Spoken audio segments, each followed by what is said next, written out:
602 millions d'euros, c'est le budget primitif du Conseil départemental de Savoie pour 2022.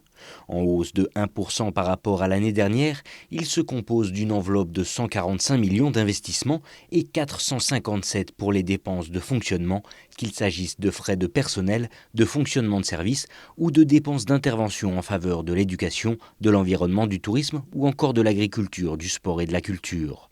Mais le principal poste de dépenses départementales reste l'action sociale pour laquelle plus d'un tiers du budget annuel est dédié, en hausse de 7% cette année. Nous avons décidé de revaloriser par la prime Ségur les personnels médico-sociaux qui dépendent du département. Donc ça fait une dépense supplémentaire de 7 millions d'euros et c'est normal parce que ces personnels font un travail formidable dans les établissements pour personnes âgées, dans les services à domicile, dans les établissements qui reçoivent des personnes handicapées.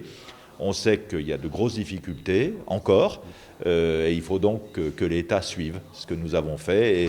Et nous sommes d'ailleurs le seul département de France au jour d'aujourd'hui à l'avoir fait. Avec en moyenne 308 euros de dépenses d'investissement annuelles par habitant, le département de Savoie se classe cette année 4e au rang national. Un objet de satisfaction notamment permis grâce aux recettes liées aux droits de mutation, qui représentent à eux seuls 21% des revenus départementaux. Une recette qui est importante, c'est celle des droits de mutation qui sont dynamiques, toujours dynamiques en Savoie, ce qui traduit en effet la bonne santé du département en général, c'est-à-dire du territoire dans son ensemble.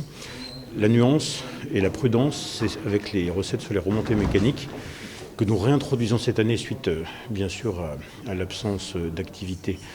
L'an dernier, lié vous le savez, aux interdictions liées à la crise sanitaire.